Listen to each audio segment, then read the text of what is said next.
Texas! He's a 10. I choose this family.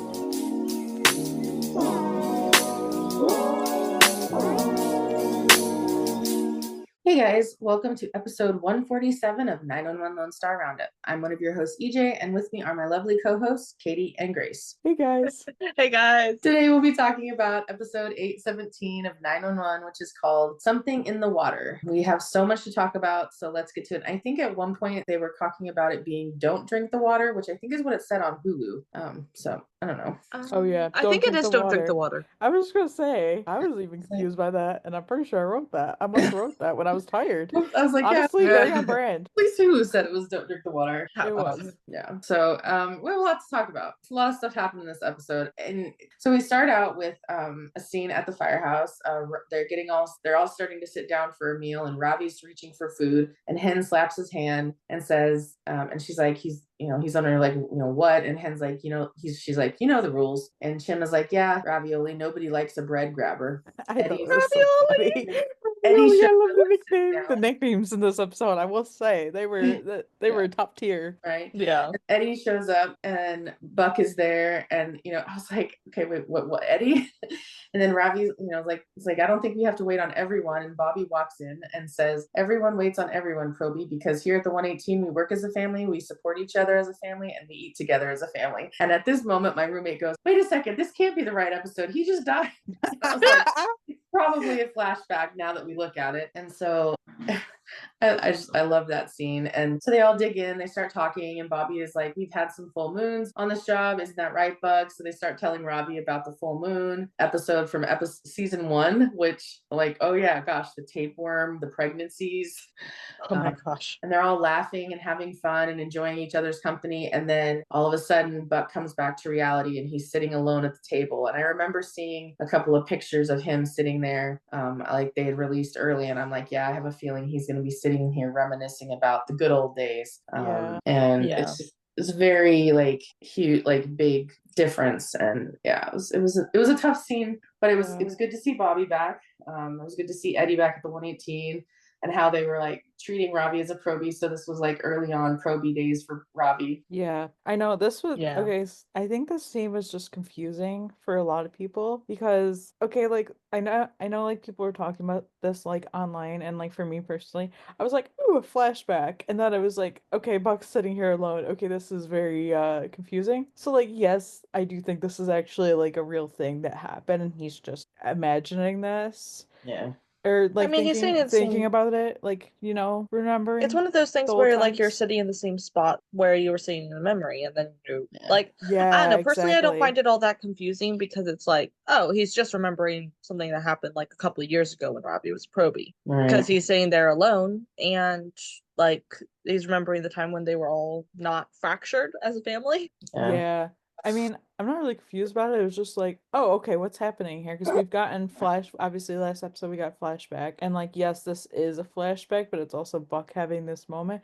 And I also find something interesting about the moment of like, like the 118 wasn't always family. Even in like season 1, Bobby had said to Buck, this isn't a family and like stuff. And then like how obviously throughout the years they've evolved. This is a family. Mm-hmm. And this episode was very much like found family like themes in it, of course, as like almost every episode is, but just they're being like, hey, this is still a family kind of feel. And I just loved that this is like kind of one of the things they were explaining to Robbie of like, because that was a rule that Bobby had established when he got to the 118, that they all eat together and stuff like that. Yeah, which I think is pretty powerful, because I know there's a lot of firefighters and fire stations that have that opportunity, and then there's some that don't have it. So, and I think I've heard that many of them say that when they are able to sit down and have a meal together, they feel like they're closer than if they're all kind of disjointed and doing their own thing. Yeah, I get that. Like one of my coworkers, we like, we eat like lunch together. We have like breaks together, like every day that we're working together, and like if we can, which for the most part at least a couple of us can. So I totally understand like that feeling. it's team bonding, Yeah, I mean, it is. just yesterday, so we're recording this the day after Mother's Day, and I work in a restaurant, so I was working then. And after the craziness of Mother's Day, we were all helping ourselves to food, and we're standing there giving each other like a hard time and joking with each other and stuff. But we were actually like all like it was like a super bonding experience for a lot of us because we're all just standing there like with plates of food in our hand. We're all fucking exhausted. And it was actually like pretty good. It was a pretty good time for us to have. So like I definitely understand the whole like eating together, bonding together thing. Because for one thing, everyone does a lot better with food in their hands. And hope so. Right. Like, yeah. Yeah, so I think team bonding it's important, and I think that's what builds and makes, and it's shown over the years, I think, as they've evolved as kind of family, that they work better together than when they're not together. I mean, we've even seen times when like Buck is not on shift or he's working with B shift or something, and things are just off. And he's, obviously we definitely play it up in fan fiction. I've seen it a lot. For sure. But it makes sense. Oh, yeah. Like, and they're like, yeah, we're never separating Buck and Eddie or whatever because they work better together and things like that. And it's exactly that. This also makes sense as to why we had that scene, the behind the scenes of Bobby and they're all in the locker room. So this must have been like they were in the middle of filming this specific scene or this flashback. Because everyone's like, well, why is he there if his character's gone? And we're like, yeah. Well, we've been told for ages that they're doing like behind the scenes. Right. Yeah, they're doing flashbacks, which is why I'm not really surprised every episode when we get Bobby, just because I'm like, they had said that they were gonna do flashbacks. Right. Like literally Tim is after episode 15, Tim explicitly said episode 15 is not the last you will see of Bobby. Right. Yeah. Which is good. Because this is it was a hard-hitting loss, and I think everyone is they're going to go through that roller coaster. Yeah. But we're going to move on. So next we have Athena, Harry, and May. They're at the new house and they're staring at a blank wall, and Harry's like, I don't get it. And Athena explains that the contract wants to pick the final wall color. There's like 3 swatches up on the wall, and they're all almost exactly alike. They're just a slight hue different. And Athena says, I can't tell them apart. And I was like, yeah, it's just, standard, like, let's get the house ready. So I feel like Athena puts a big X on one of them. Yeah, like the 3 whites, and it's just like, I saw the funniest thing online. So somebody they like posted this scene, and then they wrote above it, they wrote the 911 Nashville casting. Just like a really, it's what I've been saying. Yes. For so anybody far, who doesn't, I was just gonna say but for anybody who doesn't know, like they literally have casted a fully white cast at this moment for 911 Nashville, and everyone's just like, that was just the funniest, like, I guess way interpretation of something that's actually happening in this 911 universe. And I'm just like, that's so funny. Why didn't I come up with that joke? I know, tell me. I need to find that so I can can like repost it or something, because that was hilarious. Are And the I'm other just 2 like, whites in the room with us? I know, that was the funniest part of that. Oh my gosh, that's so funny. Yeah, I'm curious to see how much more we're gonna get of that. But yeah, that was a good joke. That's and not wrong. Like, seriously. Anyways. So Athena wanted to talk to Harry and May about something, and they're like, yeah, it's okay, we know. And they say that, they're totally cool with it, and they're thinking something different than she is. But they're like, they're thinking she's talking about selling the house. And she's like, sell what? May and Harry kind of look at each other, and they're like, Athena's like, the house? I'm like, no, she's not she's talking about going back to work. Because she's been off for probably a couple of weeks or a couple of months now. And, and Athena said that she knows that they talked about having, a drive up the coast and, just doing some time and together. And then she's like, wait, why would you think I would sell the house? And I'm like, well, we just assumed with Bobby gone that she might want to change. And Athena's like, she loves this house. The kids grew up in the house. And Harry's like, not this house. Because, right? Athena's like, he's like, it's the same land, it's the same footprint, same view to their yard. And he's like, you're right. When you move in, it will feel like home again. And Athena's like, well, what about the other part? And May's like, going back to work. And May says, oh no, that wasn't a surprise. Harry's like, yeah, they love her, but there are clocks that are less predictable. Like, that's true. Go Harry. That was so fun. I love us getting bits of Harry content. Yes. Harry and May content. amazing. And yes, they know their mother. Like, you Right. think they've gone this long and they Yeah. don't know their mother? Or just in general, knowing a first responder, they're not going to stay Yeah. off that long. Like, True. it is interesting in this episode thinking about time because we know between like 15 and 16, like 2 weeks took place and stuff. So it is interesting being like, so like I guess like a couple more weeks passed. Honestly, I have no idea. I Yeah. guess I'm mainly just thinking like maybe it's been about 2-3 weeks. That's my guess. Yeah. So it would be about maybe a month since Bobby died. Yeah. Maybe. Yeah. That's my guess. It's often, they usually get 2 to 4 weeks, depending on this, like the level of the person who passed away. I think I got a week when my dad passed away, but it was unpaid. So I had a choice. I could either work or not. So I chose a week off and just dealt with it. But yeah, it seemed like it definitely is still raw for everybody. So it's not been that long. And so next we get a scene with Eddie talking with Hen and Karen. Eddie's saying how he spends all his time worrying and he just doesn't think it's healthy. Karen is like, you're worried about Buck's level of worry? And Hen is like, no, I get what Eddie's talking about. She says how the other day he started asking her some weirdly specific questions, and 5 minutes in, she realized that he was doing a psychological assessment of her grief level. Yep, So that's I Evan can just Buckley for ya. imagine he just went on this spiral of like how to figure out how my friends are grieving. And Eddie's like, I scored a 12, and Hen says hers was a 17.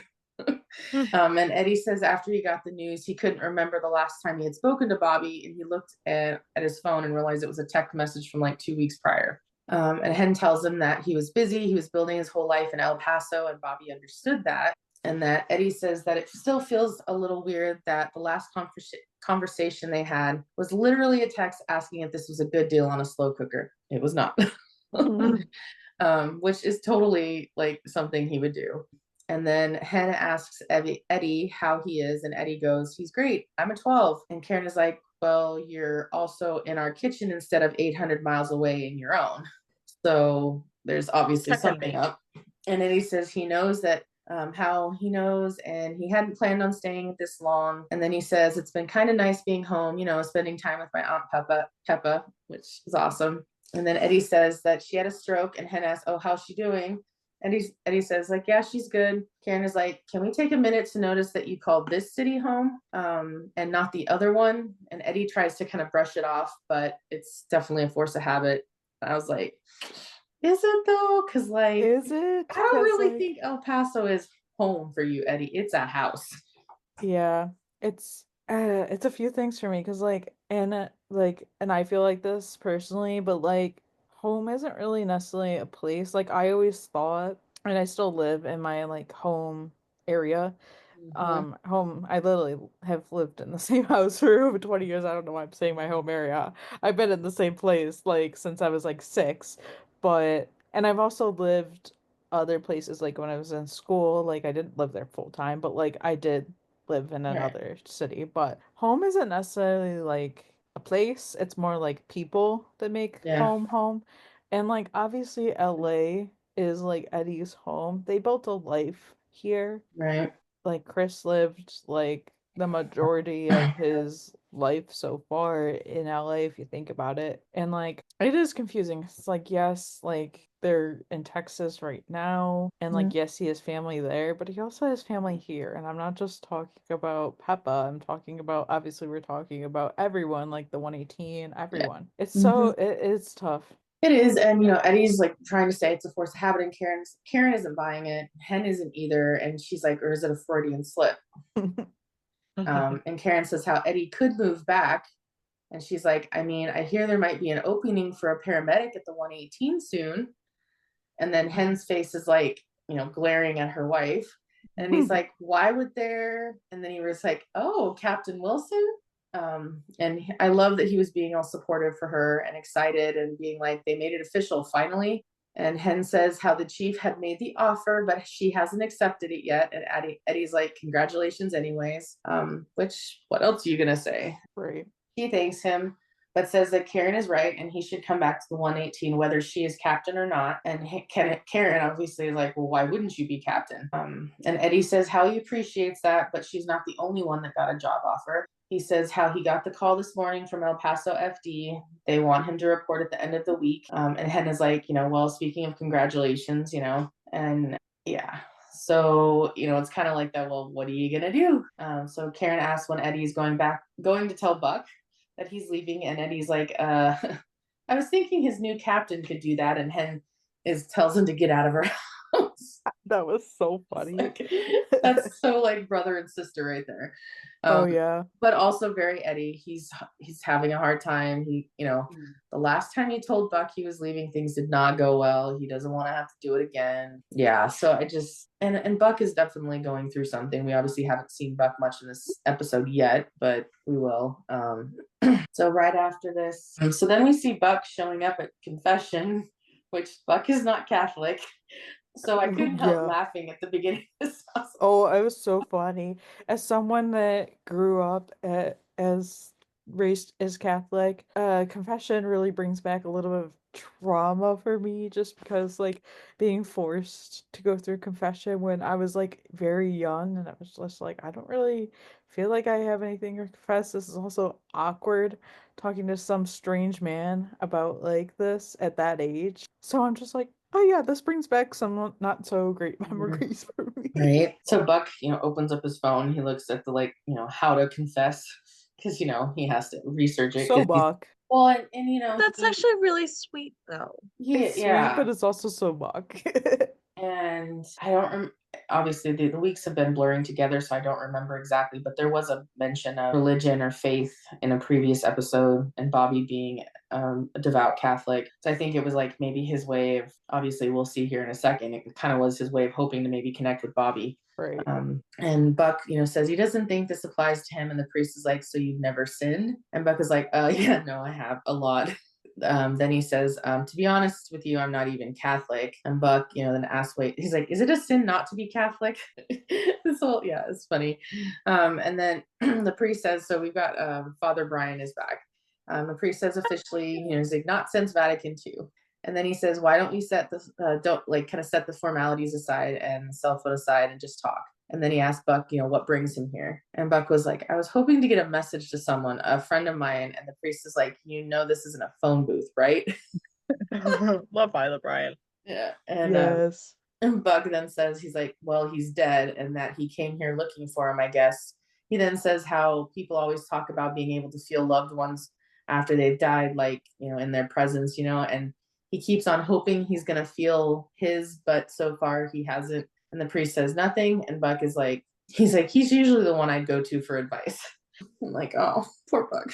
The priest says, well, he still can, and says how he talks with their Heavenly Father all the time, and sometimes he answers. So he steps out and gives him a moment. He's like, I'll just, give you a second. So Buck speaks to Bobby and is like, Cap, Bobby, you were wrong. You said I'd be okay, and I'm not, and they don't need me. I keep on trying, and I reach out to everyone, and everyone is just spinning away.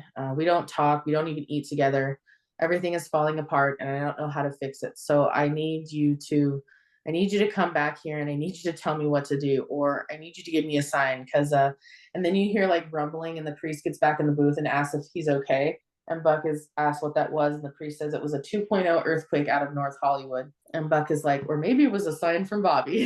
And I was like, okay, maybe it was, which is obviously this is setting up kind of the whole title of the episode. And I know that there was a comment, part of the summary for this episode was Buck was kind of feeling like he didn't know where he belonged or something like that.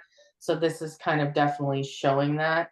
And, so this is kind of that setup for the whole episode, Buck kind of finding himself, because Bobby did say you're going to be okay and they're going to need you. So I think Buck was taking that as, now I'm passing off the torch to you in a way, and Buck is trying to figure out how to help these people that aren't really needing help when he's the one spiraling. Yeah, I mean, I think this was all.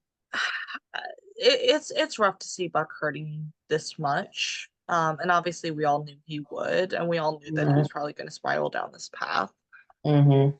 And it just seeing him try to reach out to Bobby is both really sweet and really heartbreaking. Yeah. And I wonder if maybe I don't think Bobby gave bad advice necessarily. Like, obviously, he had his last words to Buck, and that was kind of the only opportunity he had. But you Right. ever have that time where you run something through in your head so many times that you actually finesse it too much? Yeah. Yeah. I'm wondering if that happened a little with Bobby and his message to Buck, is that maybe it could have actually been worded in a slightly less finessed way, Yeah. like with a little bit more of like the context or something included. Because I think Bobby knew that Buck would maybe take it too literally, but like he had already run it through too much, maybe.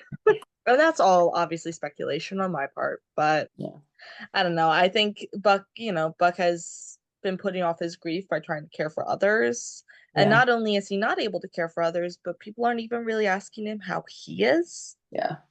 So he's lost. And I do feel really bad for him. All right. Yeah. Yeah. We're definitely in a like rough patch with him.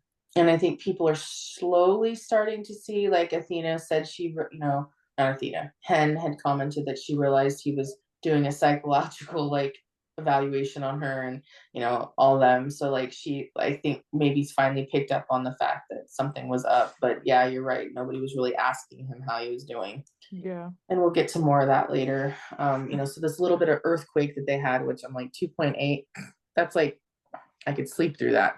I know. I was that thinking thing- that because like I was like, I'm the shaking was way too violent for a 2.8. I'm sorry. yeah, like I'm pretty like we don't really get earthquakes in New York, but if they No, do, East it's Coast like doesn't. yeah, very rarely. I remember there was one, I don't remember how like what the magnitude on it was, like a long time ago. And I remember my cousin being like saying he felt it, but like people were like, "Oh my God, there was an earthquake." And I was like, "I didn't feel anything." Only earthquake that I've actually ever felt was when I was like 9. And like again, East Coast does not get earthquakes. We're not close enough to a tectonic plate line for that. The Right. closest plate line to us is in the middle of the Atlantic Ocean. Yeah. So we don't really get them. So I was like 9, and then people were like, "But where's Grace?" Because I was out in the barns, which was rather scary because those barns are like over 100 years old and in bad condition. Right. But like other than that, like it was just a little baffling as something I'd never experienced before, but like we don't get them Right. here. Not in a worrying magnitude anyway. But it does lead us to kind of the title of the episode in a way, and so we see the Los Angeles headwork reservoir, and something is happening in the water, which leads to the next scene at the dentist's office. Dennis is like, "Hello, Lorna. This isn't your first root canal." We've actually seen this character before, but we'll talk about that in a second. So they start on this root canal, but something's going on with the water. He'd put plastic guards in her mouth to keep it open, and they're using water, and he's all of a sudden starts using the drill, and the next thing you know, she's breathing fire. And that was very interesting. So that was I was just like, yeah. I was just kind of like, does that happen? Yeah, I was just like, that's extreme. Yeah. I'm just like, that's not real. I don't, to me, that's not real. So I mean, who knows? yeah, Yeah, it was definitely literally. interesting. It looked like definitely like a dragon breathing fire. Was So anyone else obviously, just immensely uncomfortable during the dental work? yeah, that was Yeah, he like, was making too many dental jokes where I was just like, okay, Dad. Because that's like such a dad joke to me. True. right. There was definitely that, but there was also like I don't know, maybe it's just I have a slight fear of like dental work and dentists. And so yeah, I was like, oh no, not the drill. I was like holding my phone in front of my face, like flinching during it. I was not Yeah, I comfortable. mean, I feel like that's Also, very on like, par for dentist. Because I remember when I was like 17 and I got my wisdom teeth out, like they were like, "Oh my God, your wisdom tooth is so big," and it's like this old dentist or whatever, and he's like, "Oh," and I'm just like, like just had this surgery, and I'm just like, "Oh, okay." I don't know. It was very weird. I'm just gonna say that, like, no offense to anyone who's a dentist out there, but a lot of them are really weird. Like they Yeah. have a little I will- vaccination. Yeah, if my dentist had act like that, I think I would have just walked out. Yeah, especially if they were going to be drilling in my mouth. I'd been like, no, I'll just deal with the pain. Yeah, because I already have like Mhm. anxiety when it comes to like different like surgeries. Like, because I've had a few dental procedures done. Thankfully, never had to get a root canal or anything like that. But I had to get this tooth out when I was like, I don't know, like 8 or 9. I had to get this tooth pulled, like this baby tooth pulled. And literally, all I remember about this is when I showed up at like the surgery center where I was getting it done, all the people there were old. Mm. And so that kind of like freaked me out as a child. Well, yeah. Yeah. So the 118 responds to this very interesting call. The dentist is burned and he says to take the patient too. Lorna has some burns on her mouth. The doctor's burns are superficial. They're just, minor, but they're assessing her, and the bite blocks were like kind of a plastic. So when the heat from the fire melted them, so she couldn't get them out to like close her mouth. And Buck, being Buck, is like, ma'am, are you an actress? And she's like, what? And she's obviously mumbling. She can't really talk. And Buck's like, sorry, maybe we go to the same gym. He's recognizing her. And Yeah. Hen's like, let me see if I can, get your jaws free. And Buck will shut his. I love that. And that soon they start like wondering like how the fire got in there. And they're like, she's like, we were just using water. And then Chim like red tags the dental equipment. He's like, okay, you can't use this again until it's inspected by the health department. And Buck's like, Hen asked him to get one of the drapes, and Buck sees the color, which is that blue kind of papery drape thing, and he goes, blue girl. And it's the gal from season 3 Christmas episode who had overdosed on Tooth cream. And it did something to her and she turned blue. Smurf, that's right, she turned into Smurf. And Buck was just like, blue. It's like, I knew you looked familiar. And Buck explains to everyone that a couple of Christmases ago she overdosed on tooth cream. And it's like, oh. And Tim is like, the Smurf. And Lorna's like, the hygienist is like, I don't think she likes the Smurf reference. Understandable. And they, help her pull out the dental guards. Hen finally gets them loose. And Buck's like, I guess you don't need that root canal anymore because one of her tooth came out on the dental guard. I was like, I don't think it would have come out that easy, but we'll go with it for TV. Or that painless, more like. Because I remember getting a tooth pulled that I chipped that I just ended up saying, pull the damn thing instead of doing the root canal. And it hurt. And I was drugged, or I was like, they gave me Novocaine and everything, and I still felt it. So yeah. They had numbed her mouth a little bit, which is part of the reason why she was freaking out, because she couldn't feel a lot of it.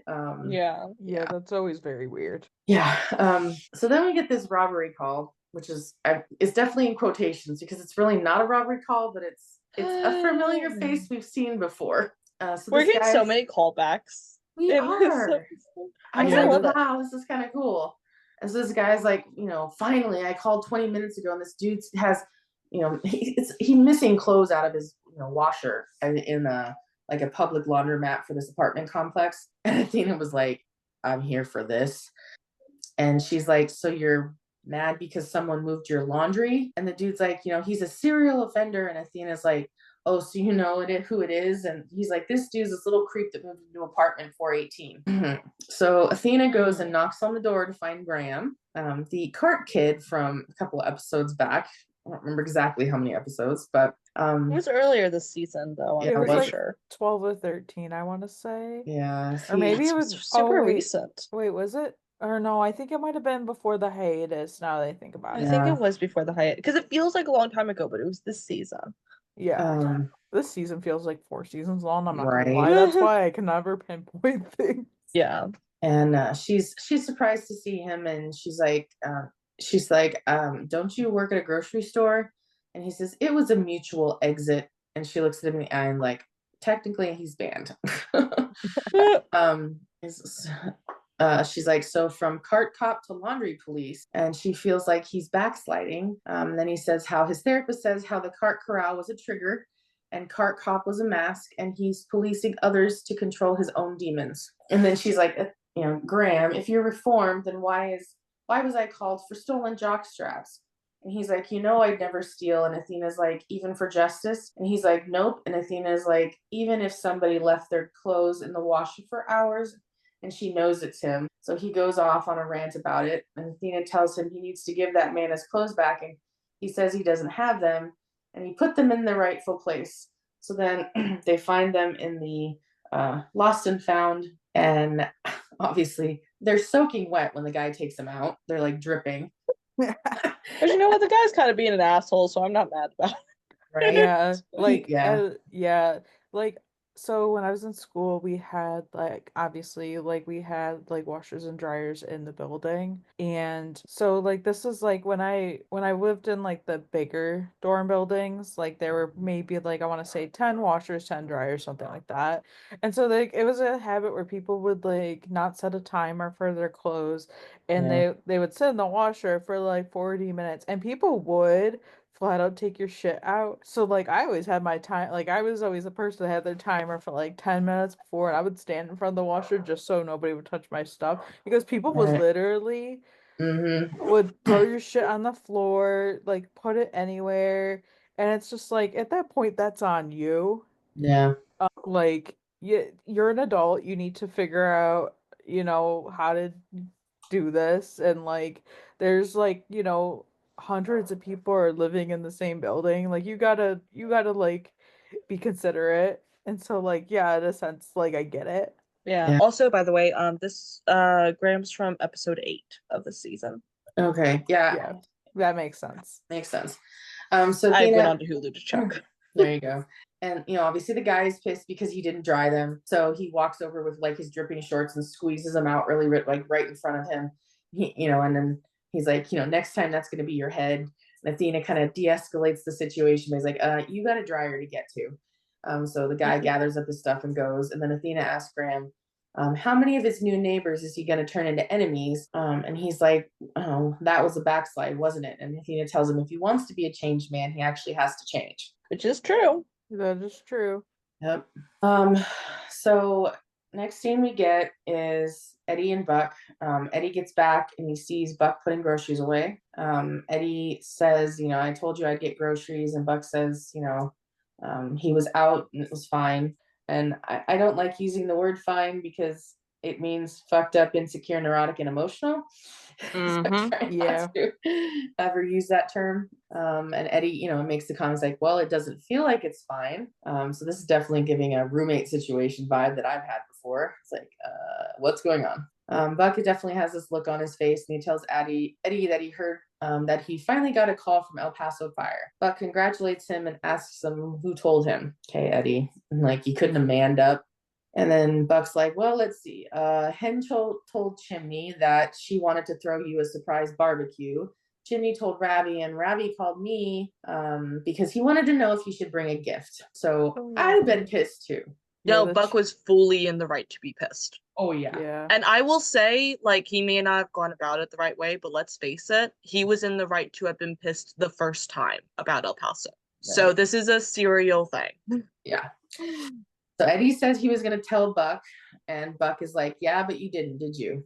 And Buck says, instead he has, as everyone has been tiptoeing around my back because apparently I'm too fragile to accept the truth. And Eddie is like, can you blame us? Look at how you're acting now. And I'm definitely not thrilled with this scene. I have my issues with it. Oh, I have so much to say. Not the issues that some people have been complaining about, but is more this. Everybody's gone through their trauma differently. Buck is obviously bottling all his up to be there for everybody else, and they're not in turn being there for him, which is what's pissing me off. Eddie has, I wouldn't say worn out his welcome, but he's definitely there longer than expected, which is, to me, if my friends stayed an extra week or whatever, I would like, okay, well, what does this mean? Are they wanting to stay longer? Is they, why are they moving back? So it definitely would give me confuse me. And then to find out through a chain of other people that they got the job in El Paso if they wanted. And then, but I also know Buck. Buck has also had some history of turning the tables on him and making it sound like it's all about him. So I'm trying to be generous with him on this, but I'm also a little upset with, I'm just upset about how this whole thing is going, because nobody is really there for him until he has to make a scene for somebody to actually give a shit. Right. I'm not gonna say a lot now. I'll probably say a lot when we get through the whole scene, but what I will say right now is that but like nobody was there when they weren't there when, Bobby was saying his final goodbyes to Buck and also Athena. Right. But Buck was like the last one to see it. Well, Athena was, but I'm just saying, of the 118, Yeah. Buck was the final one to see him. And they don't know the trauma that probably caused him, not because of who Bobby is, but just in general. Like, they weren't there. And that he obviously, like, yes, he's trying to keep it together, but also, like, that is a lot to be going through.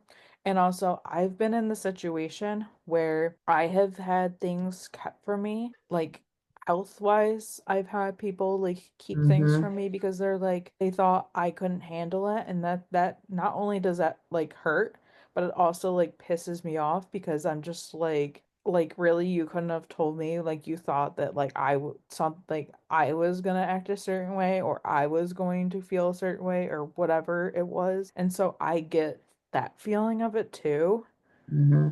That's like the worst feeling in the world to be like everyone else knew about this, but like you didn't tell me. So, Buck responds with, you really don't think I would be happy for you. And Eddie's like, he knows he wouldn't be. You make it all about you. Trials and tribulations of Evan Buckley, a tragedy in 97 acts. Like, Eddie, stop digging yourself a bigger hole here. So Eddie steps closer to him and he tells Buck that Buck has been spiraling since the funeral and no one knows how to talk to him about it. And Buck says, sorry, I'm sad that Bobby's dead, kind of. And I would respond the same way, because I'd be like, sorry, I'm struggling, and I'd be like, dude, I'm struggling differently than you guys are. Sorry, like I'm allowed to have different emotions than you guys. Yeah. To me, Buck has always been a character who like wears his heart on his sleeve. And so he doesn't compartmentalize things.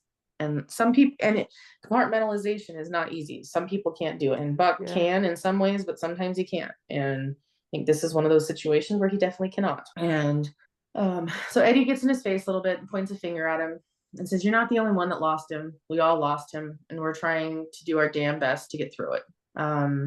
And Buck's like, yeah, I know. And Eddie's like, really? Because you never asked what it was like. And then we see a flashback of Eddie finding out in the middle of the night that to his phone ringing, Eddie waking up in the middle of the night to the news that is, he was like sitting alone in the dark, trying to keep it together so I don't scare the crap out of my kid. And when he woke up, I had to tell him another person he loved, was dead. And Buck realizes, kind of has that like moment of clarity. And he's like, oh, I'm sorry. So we don't know who called Eddie, but we obviously know someone did. And Eddie, kind of breaking down a little. And, Buck says, I know he was important to you too. And, Eddie's breaking down and saying he saved my life and I wasn't there to save his.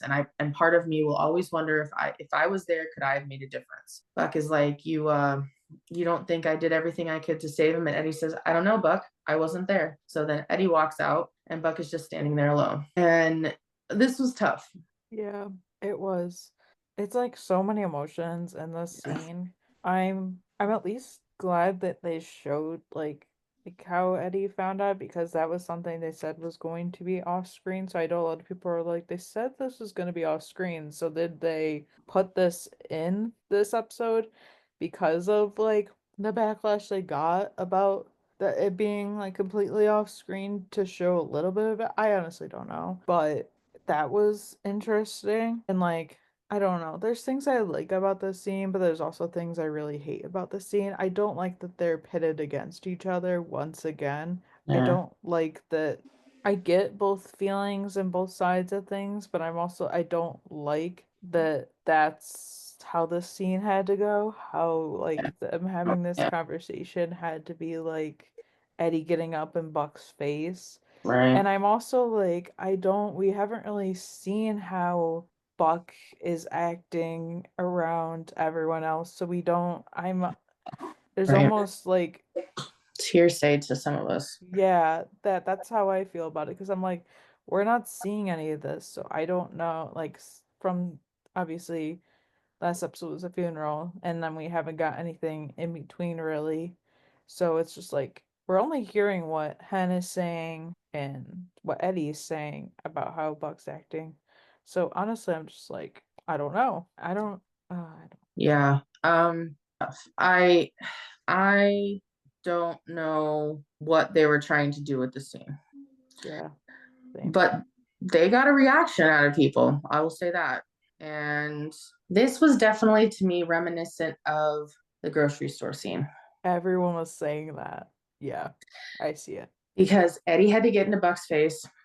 I don't like that he put his hand on his shoulder.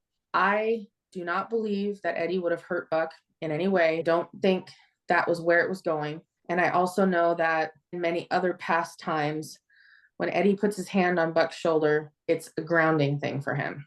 I think that was what he was trying to do, but I can understand where people are upset because of how Eddie did that. And Buck needed to be called out on some of his attitude, but Eddie was hurting in a way too. And I feel like you guys were like, I'm imagining it's been at least a week, and have they been tiptoeing around this entire time, like not even talking about it? Like that was part of why I didn't like the fact that there was a funeral episode and then we have a time jump. We don't know how long the time jump is, but you're right. We're not seeing all this stuff.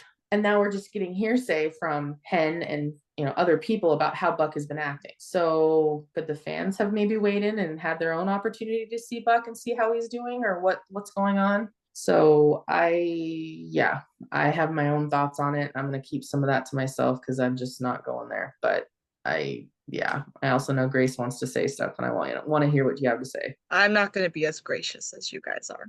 I'm just going to warn that straight out. And also, I apologize if any of this is going to be hard to understand because I am on the brink of tears. I will say straight out, I am an abuse victim, both of family and of an ex-best friend.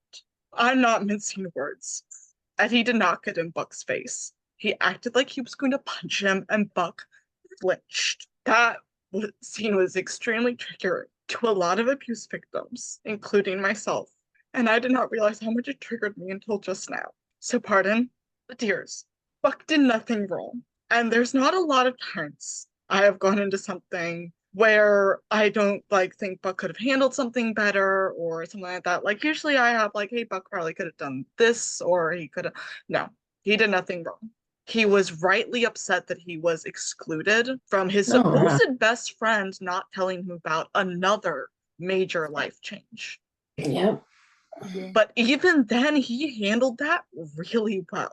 And, well, Eddie having the audacity to say to Buck that he was making it about himself when he minimalized Buck's trauma, his sadness, his grief, saying that he was making it all about himself and then turning around and doing the exact same thing he's been accusing Buck of doing with very little grounds. This entire show has a major issue with saying that Buck makes things about himself when he doesn't, because how dare Evan Buckley feel an emotion? Yeah, I don't like that statement either.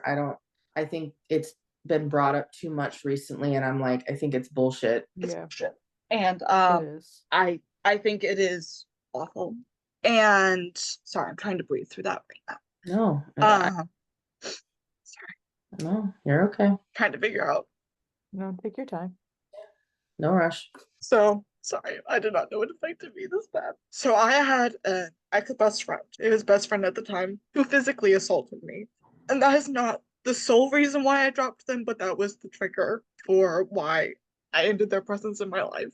I could no longer be around them. I could not look at them. I could not see them because they remained such a constant trigger in my life. They did less than what Eddie did in this scene. If anyone in my life did what Eddie did in this scene, they're out the fucking. Yeah. Yeah. And I will save some of my thoughts towards the end of the episode because I have some more to say, especially after some of these next scenes. But Eddie has a history with anger issues and a history of taking it out on other people and hurting other people and never holding himself accountable. And also avoiding therapy. Yeah. And not I understand people have issues with anger management, but at some point it's no one else's fault but your own how you treat other people. Season 3, Eddie, after losing his wife, after having his family torn apart, was still in the wrong for what he did. With cage fighting, with even elements of the grocery store scene, even though the lawsuit was very complicated, but he was in the wrong then. This is 5 seasons later. Yeah. Why has he not improved? Yeah. So I think I'm going to leave it right there for now. I'm going to have other thoughts, but I'm not happy with this at all. And it's not even I think it was badly done necessarily by the showrunners, except I'm not entirely sure what angle they're going at with this scene. I just think it has the unfortunate thing of bringing up that this is not an isolated incident, and Eddie was fully in the wrong here. I'm glad we got the flashback scene of him getting the call because I have been wanting that. And I have a feeling they were always going to include it, but they probably especially prioritized it with the feedback they got. Yeah. Yeah. But like I was happy with that, nothing else. And I will leave it at that. I was like for ages. Since day one, I know that Peter Krause and Angela Bassett have been the showrunners on this series, but do you really want to know who the main character is? It's Buck. Buck has been 100%. the primary main character of this series. So you're damn right it's going to be about him. And when you think about it, Buck is the only one that doesn't have a family in the series. Right? Yeah. Eddie's got Chris. Hen and Karen have the kids. Athena has her kids. Tim and Maddie are now together. Buck doesn't have any kids. He doesn't have a significant other. I mean, he's had some relationships off and on for the entire series, and he has friendships. I'm not saying he doesn't, and they're close, and they consider him family, but he's the little brother to everybody. And I think, I'm sorry that you've gone through that, and I also am sorry that you were triggered, and I'm sorry for anyone who has been triggered by that, because I have friends who have gone through several things like that. And you're right. It's not right. And Eddie does have a history of his anger. But I do know that anger is also part of the grief process. So you're right. I don't know what they were trying to do in this scene. They definitely got emotions out of it, everybody, for different reasons, for sure. A lot of people felt a lot of different things, no matter on what end of things.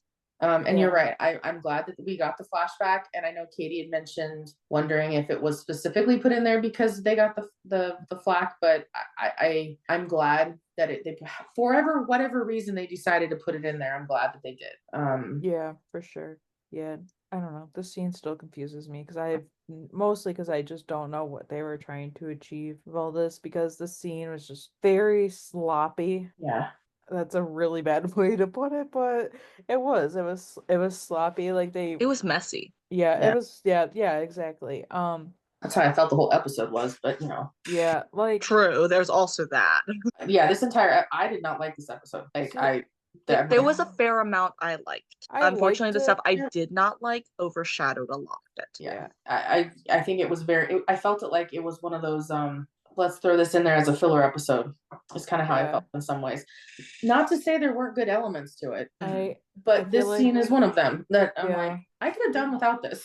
Yeah, I just wish they would have maybe restructured the themes of the episode and maybe taken out one thing or two to show more of the grief, because that's kind of the whole point, is that they weren't going to leave us with the funeral being the last episode of the season. They wanted the characters to grieve for the rest of the season. I feel like just some things feel jumbled, and also just reactions I feel like should have been at least just restructured slightly, because there wasn't enough lead up also to some of these moments, because like we said, it's only hearsay on how Buck's supposedly acting, so there just wasn't enough to go. I feel like it's actually might be a very deliberate thing that we don't see it. Yeah, because we have them saying how he's acting, but again, and but let me put it this way. I work in a restaurant, and I work with a pretty good team. However, in that team, whenever one person who's super influential in the team has an opinion about somebody, it becomes the common opinion of everybody, or it becomes the common joke or the common idea about that person. That's how it happens in groups. Yeah. For example, let's say one person thinks X is a lazy worker, they don't do their side tests, which might be a true thing, but that becomes the only thing that people associate with them. Right. I think this is what's happening, is that Buck has had a history of sometimes making things about himself. Again, how dare he have an emotion, but sometimes it's gone a little too far. But I think maybe the 118 has suffered from combining that with still thinking of him a bit as the season 1 Buck in some degree, or again, thinking of him as a kind of stupid 20-something-year-old instead of a much more mature 30-something. And I think they are treating him as such now, and that is so far removed from who he is at this point. That they're not going to think graciously about a lot of things that he is doing, even when it's like a bit of clumsy trying to help, which is essentially what he's doing. I mean, running grief tests on your friends, be a little out there, but well-intentioned. That's very like on brand for Buck. And also, I feel sorry, I didn't. No, you're good. You're good. I feel like he would not have made that his first step if he thought that they would have just talked to him. That's a good point. And it's hard talking about your feelings. See, I kind of relate to that in a sense with Buck because I am someone that will bottle up my feelings until I will literally explode. It has got me in some messy situations, like professionally, with different feelings I've had with like my work life and stuff like that. Where I do like break down or and stuff, which is something as a person I've worked on, so I don't do that as much or at all. So I totally understand like bottling your emotions and like trying to keep it together because I've done that and it's difficult. Yeah. So we'll go ahead and move on a little bit. And I know we'll have some follow-up thoughts afterwards. So we see the following morning, Buck is waking up and goes, says like Eddie, and then he goes to the couch and sees the blankets are all folded up, and there's a note on it that says went to the airport, and Buck reads it and is like jerk and throws it on the couch. And that is just a very short scene. Then we get a series of like calls that are all fire related. The water's on fire. Linda answers a call and she's like, let me get this straight. Your husband burned himself by chugging water and lighting his burps on fire. We haven't seen her like since season 6. So I was like, wow. I know. I had looked Has it been up. that long? Really? Yeah, guys. So like I was just like people had talked about how she was going to be an upcoming episode. They saw it on IMDb, which my thing with that is IMDb can be edited. Anybody could put random Joe that was in season 1 in a season 8 episode. So I keep IMDb with a grain of salt. Like I don't really take it very seriously until I actually see the episodes.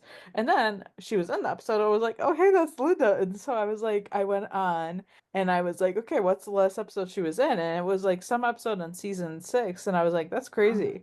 Yeah. So then we get these like crazy calls after crazy calls, and Josh is like to Maddie, like, are you getting this? And she's like, how, like, there must be something in the water.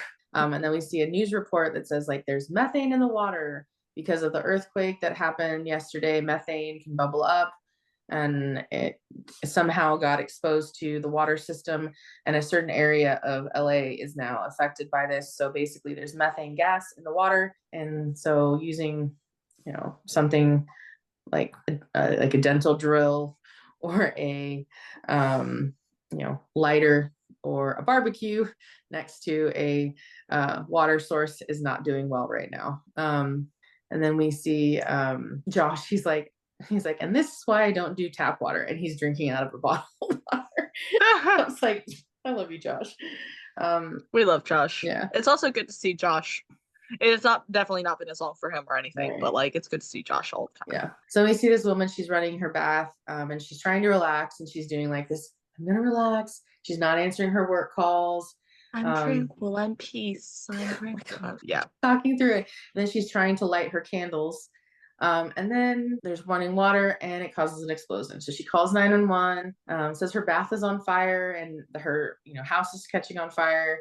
That she can't get to the door, and Maddie, helps her, kind of talks her through some things, helps her get some air by running the hose from the toilet down to the like air pipe, because her house is on a septic system. So there's like an air pocket at the top of the air. Yeah, I wouldn't do that either. I'd just hold my breath. Disgusting. I'd rather die. Yeah. Sorry. Honestly, that's what I was thinking too. So same. Yeah, and so she's like, don't worry. She's like, units are on their way. They're almost there. Then there's no working window But there is a skylight. And so all of a sudden we see, Buck drop down through the skylight. And she's like, "Are you real?" And Buck's like, "No, ma'am, I'm Buck." That was so funny. He's He's like, "Let's I'm get you not real. special." I'm not Satan. I am just Buck. I love that. Um, That's probably why he said that too. Yeah. So then we see Athena and Hen having a conversation. Hen, Athena hopes Hen isn't feeling guilty about the promotion, and she says the best thing for the 118 would be for her to be captain. And Hen says how she thinks of Bobby as captain, and Athena says he would want it for her. And Hen is like, "But what if I don't want it?" And Athena's like, "What? Why would you turn down a promotion?" And then kind of Hen turns it around on Athena. Is like, "Well, why did you turn down your promotion and bump to lieutenant?" And Athena says she didn't take it because it's not the job she wanted. It would have just been more paperwork than protecting and serving, which I get. That's why a lot of, people choose not to be promoted. And so I think Hen is kind of going through that thought process right now. And Hen asks if she ever regretted it. And then Athena says no. Hen says turning down a promotion, that's kind of like the end of the road for your career, right? Wherever you are is where you're going to be for the rest of your life. No more advancement.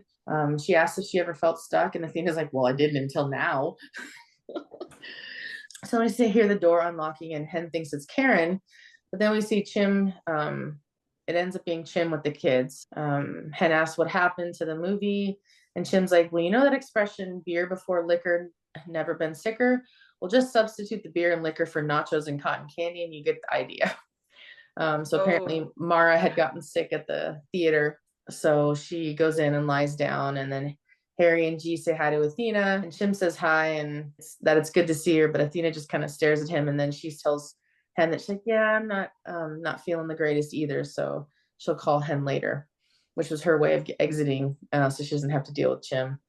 And then and Chim even makes a comment to Hen, like after Athena's gone, that like, "Well, that wasn't awkward at all." I've been wanting to say this all episode. I keep forgetting it, but I think this is the best scene to say it in. This is giving me major Stuck vibes. Season 2, episode 4. Like it's got some of the same themes. It's even got the word stuck.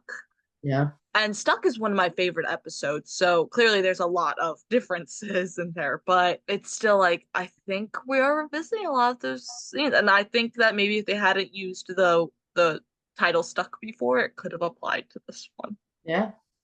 Yeah, it was definitely kind of even about Buck finding his place and him feeling kind of stuck in the not knowing. Mm-hmm. So we see a scene, we have Buck getting home and Eddie's there, which is very reminiscent of, I think, when Buck was babysitting Chris when Eddie went out on a date, and they're kind of the same, like Eddie's walking with in. Anna. Yeah, is it Anna? It's been a while. Yeah, it was the math date.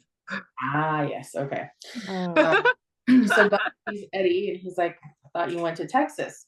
And Eddie's like, "When did I say that?" And Buck's like, "In your note." And then he's like, "No, my note said I was going to the airport. The airport in Texas are not the same. They don't even have the same amount of letters in it." And Buck is like, "Well, then why else would you go to the airport?" And Eddie's like, "Because I heard some dick was being mean to you and thought you could use some cheering up." And then he steps aside and you see Chris sitting at the table. And he's like, "Hi, Buck." I was like, so Buck lights up. And I love Buck and Christopher together. I always love seeing them. We've needed that for a while. And it was awesome to have Gavin back on, in LA. And so, Chris tells Buck that he's sorry about Bobby, and Bobby's like, "Yeah, me too." And then Buck kind of just, changes stuff. Just like, "Hey, have you guys eaten?" He's like, "I could make something, or we could go out." And he's like, "Nah, don't worry about it. We got that covered." Buck's like, "Don't tell me you ordered pizza." And Peppa walks out of the kitchen and is like, "No, but it's nice to see that someone else is finally cooking in that kitchen. And you're out of cumin, Evancito." That was so cute. I love the nickname. Love Peppa. Love seeing Peppa there. I know. She's like my favorite, obviously, out of all of Eddie's family. Like her and Abuela, that's all we need. The rest of them can just go. Exactly. We don't know enough about his sisters to say that, but yeah, definitely Aunt Peppa and Abuela are we'll definitely keep them around. And Buck is like to Eddie, "So you brought your Aunt Peppa," and Peppa laughs, which is cute. And she's like, he's like, "As if you couldn't keep me away." And I love Eddie's smile. So he's trying to apologize without apologizing. I've got thoughts on that scene, but yeah. So Maddie gets home to the boxes everywhere and finds Chim is building the crib and is like, surprise. Chim knows that the cardboard mountain was starting to drive her crazy. Maddie's like, so you made a cardboard avalanche by, everything all over the place. And Chim's like, I needed a project. And Maddie was like, was it that bad? And Chim says how Athena took one look at him and completely shut down, closed for business and out the door. Hen told Chim he shouldn't take it personally. Maddie tells Chim that he didn't cause this. Chim said he kind of is worried that maybe he did. Chim says that he had been thinking about that day, and Bobby and Chim were talking about the baby, and he asked him to take care of Maddie and the kids after he was gone, and Bobby promised not to let anything happen to them. Chim is like, I mean, he must have known at that point that he was infected, so is that the moment he decided, because Chim reminded him that he had a kid on the way? Maddie's like, so what if it was and Chim didn't know that he had been exposed? It wasn't a sob story. You weren't trying to manipulate him. You were scared and you were talking to your friend. And then he decided to save your life, and Maddie will forever be grateful for that. And Chim stops, building, and he holds her hand, and Chim says how he just wants to take care of her the way that Bobby would have taken care of Maddie. But it's kind of hard to do when you can't even be in the same room together. And Maddie says how maybe she just needs some time, and we all do. So this was kind of a good point. Chim had no idea that Bobby was infected because Bobby was hiding it. So so there's that guilt of him surviving and Bobby not. It's going to take some time for Athena to move past that. And she lost her husband, and I'm sure logically she knows that Chim had no control over that, so he shouldn't be the one blamed. But like she said last episode, she can't help looking at him without thinking that he's there and her husband isn't. Yeah. And, as a captain, Bobby has that responsibility to take care of his team for himself anyway. So even if they had been in the loop about everything, it wouldn't have mattered. I mean, it's rough, and obviously we all knew Chim would be struggling with survivor's guilt. He's been struggling with survivor's guilt. And I know we're going to go into Athena's a bit more in this next scene. But, I think I'm really glad that, because Maddie, when she says, like, she's forever grateful, she was choking up. And, like, obviously she is. And, like, I don't know. It's obviously such a difficult position. But it's also, it's like when someone dies, what do the people that are left do? Yeah. Yeah, it's definitely like tough. It's just like it's a lot, and everyone's having their varying emotions, obviously, as you would, and everyone is at like grief is not like linear. It's like it goes up and down. Like you're gonna go through those stages so many times you're gonna lose track. So it's hard.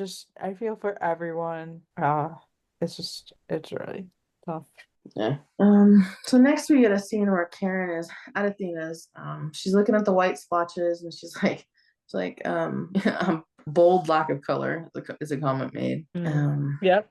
It's very white. Yeah.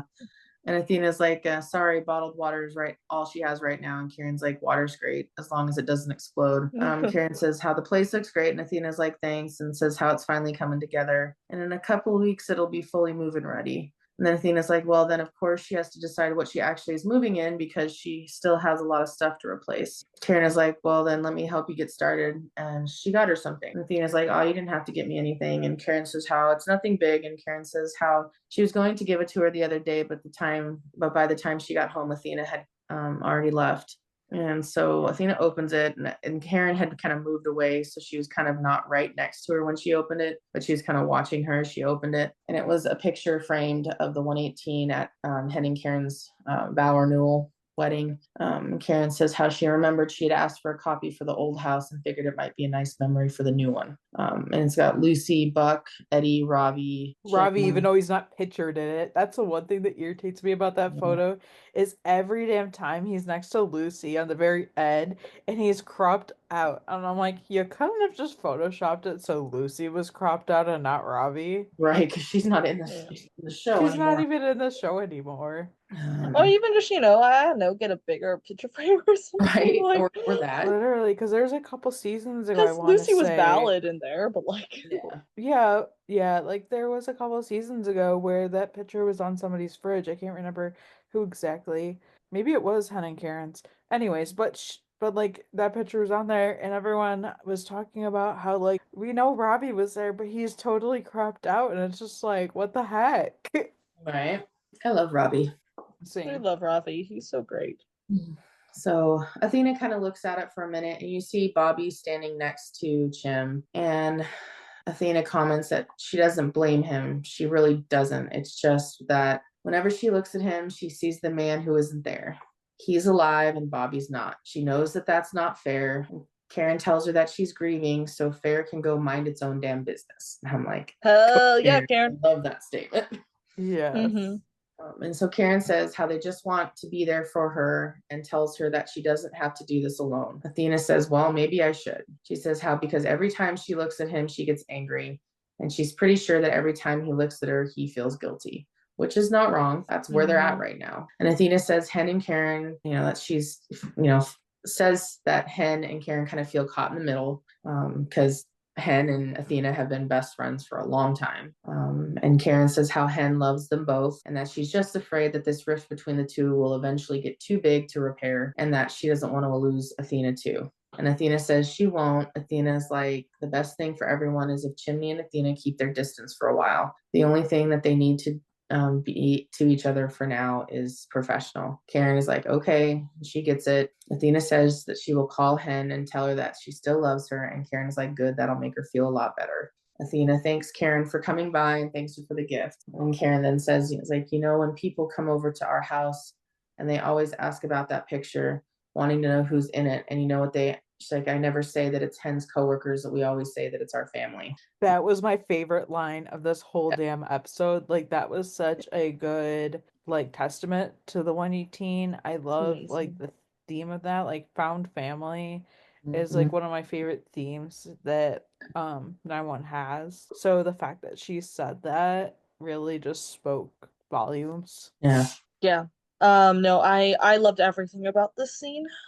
And it's probably one of my favorites of the entire episode. First of all, I love seeing Karen get like her due screen time as well as like screen time without Hen in it. Like obviously we love Hen, but like having Karen be like her own person and like supportive self. I love how much we're getting at that lately, even under the circumstances. And watching her and Athena talking together, like hell yeah, that's a dynamic duo I love.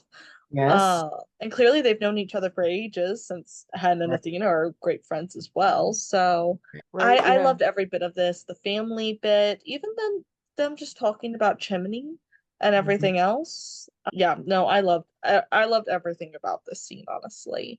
And Karen can continue to slay as she always does. So then we get a scene, Buck's walking into the kitchen, clearing plates, and Peppa's in there at the sink. And Buck says it's nice to see those two together again, same as they always were. So he could see Chris and Eddie on the couch. And Peppa says how it's a testament to our Eddie. Buck says he's a good dad. Chris is a lucky kid. Peppa says, your captain was a good man. Bucks looks at her and she says how he must miss him. Buck's like, yeah, and says how Bobby was, their center. Without him, everything feels off balance and kind of like the gravity is gone. Peppa shares how, shares after her stroke that she was also afraid. She couldn't move her hand and she kept thinking her life will never be the same. Buck is like, well, hey, look at you now. And she laughs and is like, yeah, look at me now doing all your dishes. Buck, always like, oh, wait, let me switch, let me do that. And so she sits down and, she says that, recovering from anything is a bitch, but she didn't get here by pretending that things hadn't changed. She got here by embracing that they had. And Buck asked her how she was able to do that. And Peppa says by a lot of prayer, a lot of occupational therapy. And she tells Buck that life is change and it is unavoidable. And Buck is like, are you sure there's not some way that I can't avoid it? She tells him that he has to own it. She tells him if a vieja like me can do it, so can you. And Buck gets it. And this is what Buck needed. He needed a pep talk from someone, I think, outside of the circle of people in his life. Yeah, he did. Yeah. And we love Peppa. Peppa's only ever been amazing. And she's just disconnected enough from the whole situation, but not like so disconnected as like, say, Father Brian. That like she's a pretty good person to talk to, I think. Mm-hmm. Yeah. Yeah, this was a good scene. And it was nice to see her be there for him and just make some comments about, how she got through her strokes. Because yeah, having a stroke, you lose feeling sometimes of your like use of like one side of your body sometimes, or an Yeah. arm or a leg, and you're like you have to almost relearn how to use those appendages again. And it Yeah. takes time and it's fighting but you A have stroke to is own it. yeah, a stroke is like no other. Like when I was a kid, my uncle had a stroke and he was changed. Like before the stroke, he was such a social person. He was so friendly. And then after the stroke, he basically like couldn't talk really. He couldn't really move or anything like that. He was Mhm. basically like confined to like a chair. So when we go visit, he was always like in his chair over there. Um, He eventually was able, like with speech therapy and stuff like that, to like talk a little bit, but he really couldn't carry a conversation or he would get confused a lot and stuff. So like yeah, like strokes can be minor, but like one like that is like so severe that it yeah. changes you. And it was always so sad because of how social he was and how friendly he was and stuff. And I mean, yeah. like I actually have a similar story. So my aunt had a stroke around Christmas time. I've got my entire time mixed up. So I think it was like the previous Christmas, not this just past one. And it was she still does not have use of the left side of her body. And I don't think she will ever have use again of the left side of her body. She can talk, but she is so changed, Yeah.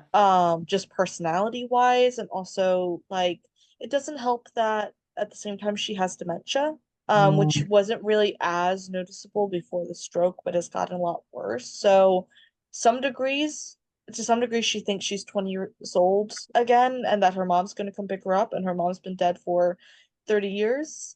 mhm. So it's really hard because the aunt I knew my entire childhood was also my grandma to some degree. Like she was my grandma figure because I didn't have one, Right. is not there anymore. Yeah.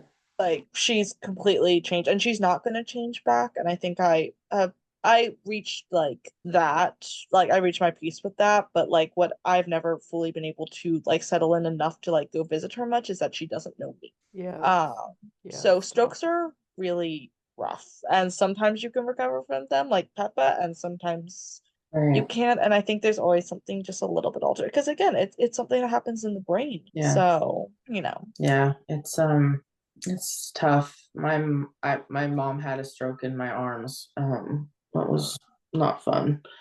But it came from complications to some meds she was on for her cancer treatment, and I think it was a full right side stroke, so her whole right side was immovable, and she ended up passing away 10 days after the stroke because it was just her, because certain sides of the body, if you have a stroke on that side, it also affects a lot of your organs, which then can cause other stuff, and so she ended up passing away. But it was just yeah, strokes, there is therapy and there is work ways of building up some of that and retraining your brain. But depending on where the stroke happened and what is the blockage, Yeah.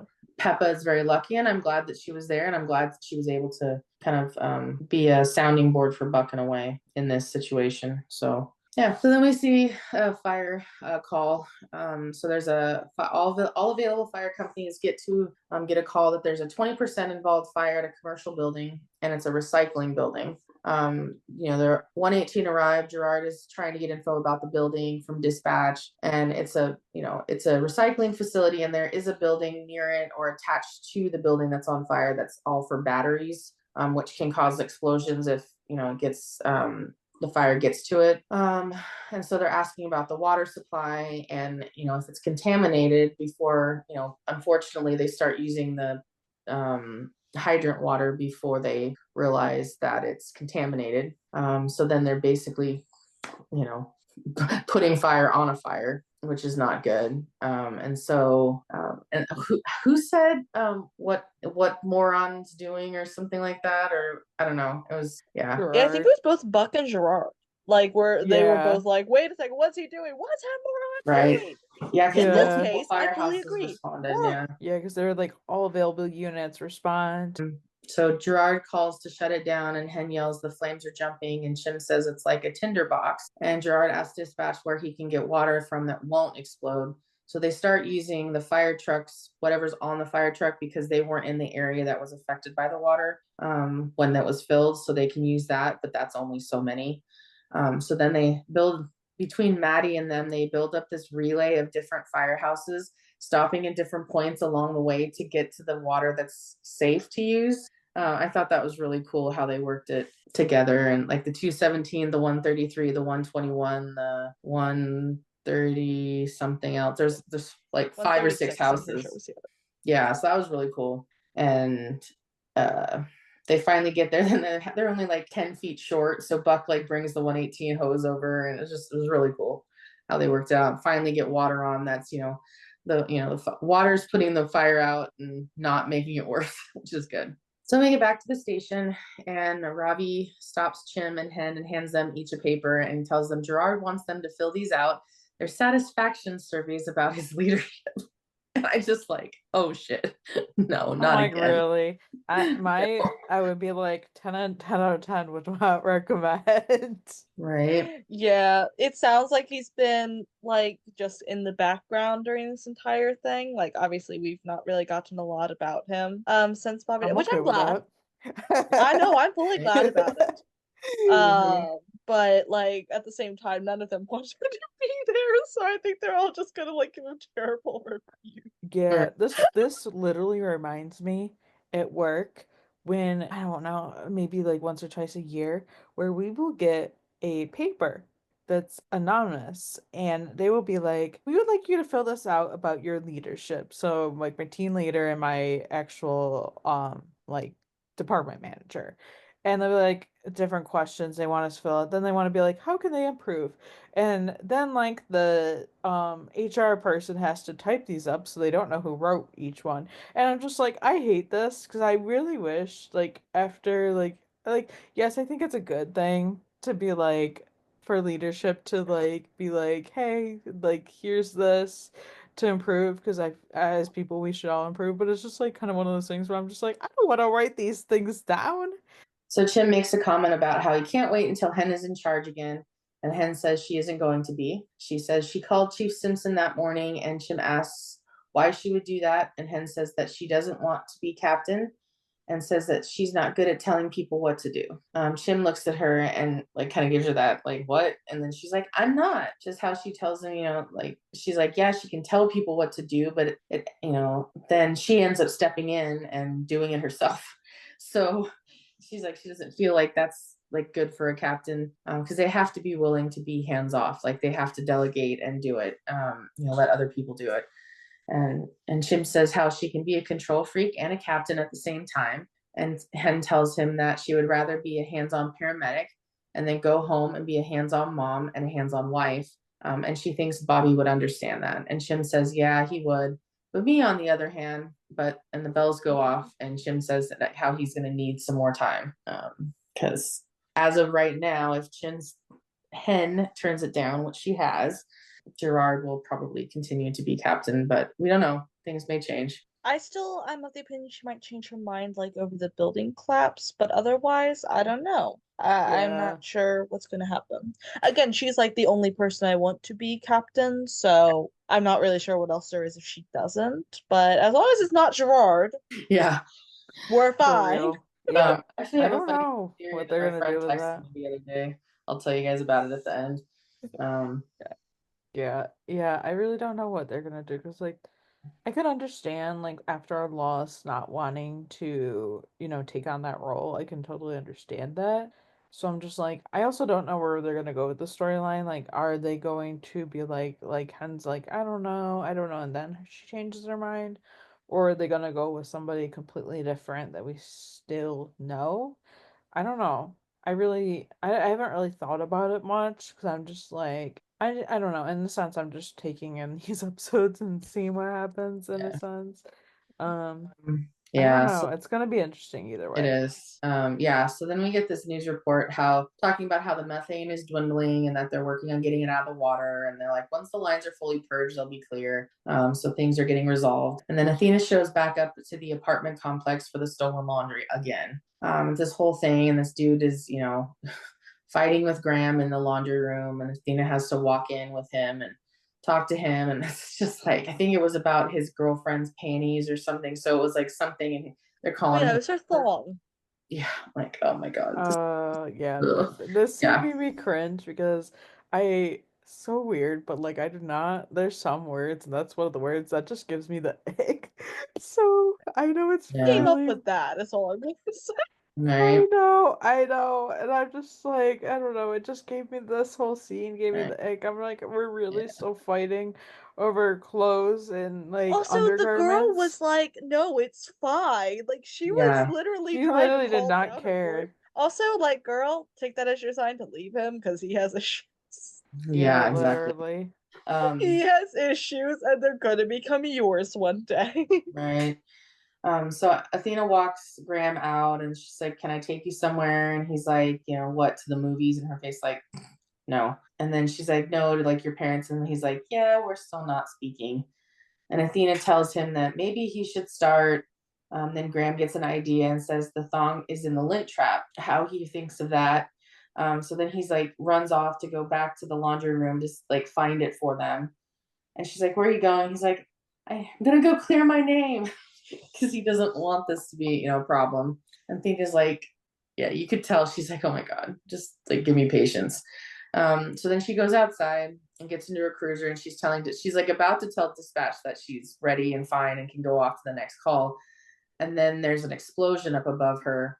And dispatch tells her to repeat, and she tells dispatch that they have a building on fire and it's starting to collapse, and some of it's even coming down. Like you can see there's chunks of it on top of her cruiser.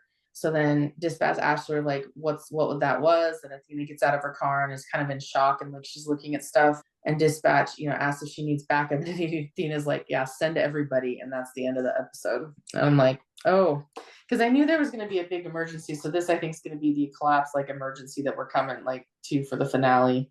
So yeah, I can't believe next episode is the finale. So That's much has crazy. happened this season that We've lived I like feel 4 like it's the meme of it's lifetimes. been 87 years. yes. Or Yep, something like that. That's that what tracks. That tracks. it's been 87 years. Oh my Yeah. Since the God. Titanic, it's been since the start of season 8. I'm posting that. I'm posting that. Yeah, for Thank sure. you. Yeah, so all in all, the episode had good elements to it, but I could have done without this episode, honestly. There were things that I liked about it, but like I said earlier, I feel like some things they needed to like, I guess, tell the story a little bit better because some of the scenes just feel they were getting their own idea across, and I'm honestly confused even what they were trying to do in the first place. I felt like that about a few scenes in the season in general. I don't know. I felt the first time I watched it, I was just like, eh. And then the second time I watched it, like I didn't dislike it the first time, but there were definitely things I was just like, what? And then the second time I liked it a little bit better, but it's definitely not like a favorite episode in like it at all. It's I don't know. I don't know. I'm like I feel like the last few episodes I'm just like not saying much 'cause I'm just like trying to see what they give us, but I don't know what's happening, and it's just one of those things where I'm just like, I don't know what they're trying to do. I don't know. I don't know. I think the emergency will be interesting because I know there's a moment where Athena and Chim are gonna have to work together, so obviously they're gonna probably have time to like chat. So I guess it's good in that sense, but I don't know. I don't know. I'm very confused, honestly. All right, so for my final thoughts on this, I actually have two very distinct sets of thoughts. I feel like maybe despite like my heavier maybe or my more my non-gracious feelings about some parts of this episode, I actually feel like maybe I liked it a little bit more than you guys in some degree. I loved the the Hen and Karen scenes, the Hen and Athena, the Karen and Athena, knocking it out of the park. I loved every second of it. I just loved seeing these amazing women all just talking about like this awful, like this hard and awful grief process and how life moves on from here.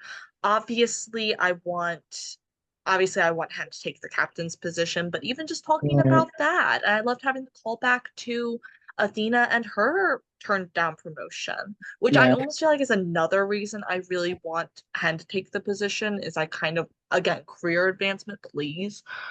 And also I loved Chim and Maddie, and Chim's scenes, like they are really doing like that little, in my opinion, they're really doing the conflict between Chim and Athena pretty well. Like it's not like they're fighting or at each other's throats. It's I look at you and I see the person that's not here.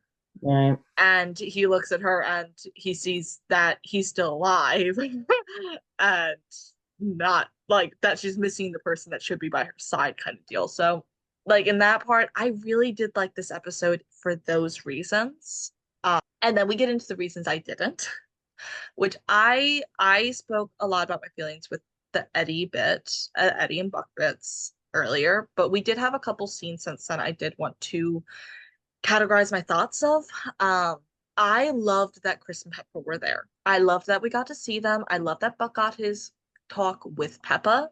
And obviously I love seeing Chris, because no matter how it came about, like I'm glad that, you know, I think Buck needed a hug, even if it was from a 14-year-old. But like he loves this kid. Like we've always known that Buck and Chris have a special relationship with each other. And I was really glad this happened. However, Eddie, go to hell. I'm sorry. The note that was left, it starts with the note for me, and it's the fact that it was very manipulative, because there is no way Eddie wrote that and did not know how it sounded. Like saying, I'm going to the airport, that sounds like you're leaving, okay? There's no way you don't know how that sounds. And then he comes back and acted like it's Buck's fault for thinking that. I'm sorry. What the fuck was that? I'm not. And then he doesn't even apologize. I'm sorry. But bringing your 14-year-old as a peace offering is not an apology. That's not, if this scene had played out, like him sitting Buck down and being like, hey man, listen, I am so sorry. I shouldn't have said that. I shouldn't have acted like that towards you. Like, I know you're hurting. I'm really hurting too. And I took it out on you. I promise to do better, but acknowledging, asking how Buck is even, and maybe even commiserating and being like, I know I have a lot to work on, but also I figured you could use some cheering up. So here's Chris. I would have maybe been a little bit better with how things went down this episode if we'd gotten an actual apology. But Eddie does not apologize, and this was not an exception. And therefore I have a lot of issues with that.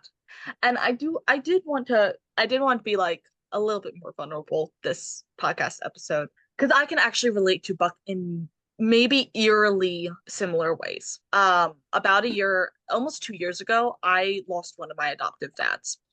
And about a year, 2 years before that, I lost the other one. I lost two wonderful men who basically parented me more in 3 years than my parents did in 23. And one of them died of a sudden illness and one died at the hands of others. Wow. I am still really messed up from losing them to some degree. Like I got in a whole funk like actually not too long ago, because the most recent one's death came up and I started being really sad about it, because that was really rough. So I can also relate to Buck in how, like, yeah, he also lost his adoptive dad in a really traumatic way. And my grieving was not anger. I did not actually go through the anger bit really through losing either of them. That's not really how I grieve. My grieving was paralyzing sadness. When the first one died, I was sobbing alone in my room and trying to muffle my cries so my family did not hear what was happening, because I would not get support. When the other one died, I was at work and I got the news. And looking back, I was in the bathroom. Like I ran to the bathroom and the noises coming out of me were not human. And I went up to my manager with tears streaming down my face and told him I need to go home. And it says something that he took one look at me, didn't question a single thing, and went, yeah, okay. Just saying, I do have a pretty cool manager as far as that goes. But all that being said, is I've never really gone through the anchor bit, but I also have a really big like adoptive family. Like, as far as we have adopted like up to 30 people within like this huge family. Like, there are a lot of different people with a lot of different personalities, and some of which are much more inclined to anger.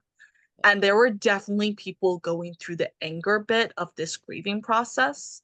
And also, to some extent, most of us were abuse victims. If any of us had acted how Eddie acted in this episode, it would not have stood.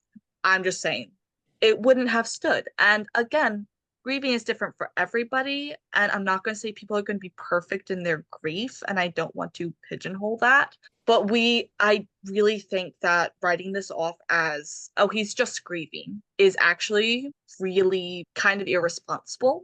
It's an explanation, but it's not an excuse. I think he did some things in this episode that were absolutely not excusable. And and I hate saying this, and I hope you all realize how much I hate saying this, because we all know how much I've loved Eddie for seasons. He's not my favorite character anymore. He's most definitely not my favorite character anymore. And I think I'm really struggling with even looking at him right now. Partially because I'm triggered, but also partially because this is like the culmination of seasons of stuff that I have sort of ignored, and I'm not ignoring anymore. And it's really hard because it's all happening at once. But if I don't hear him start to take some accountability for his actions, if I don't hear him start to go through this whole anger thing, I'm not getting over this. And it's going to be pretty majorly affecting how I see the show, especially since I'm not really sure what's the process here, like what's going to happen with Eddie. But it's definitely, it's really hard because my entire view of the show has been flipped over its head several times in the last few episodes.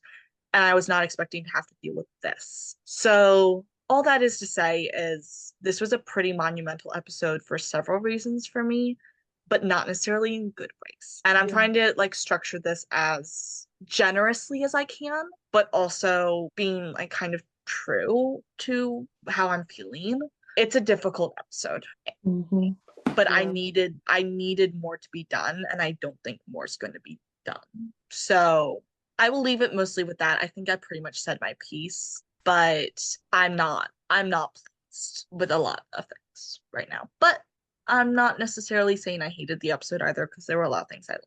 I just kind of reached my limit, maybe, on a couple of what I'm willing to handle. I think that's probably the best way I'm saying it. Yeah, I'm honestly, I'm kind of done with this grief storyline. I'm like, I'm done. I honestly, I would have rather them just be done with it at the end of the funeral episode. And I think, for me personally, like, I've been through enough like painful loss that I am kind of numb to it in some ways. Yeah. So I have to stop and remind myself that, others haven't experienced that. So when, something happens and they're upset, like, I'm like, oh yeah, they're grieving.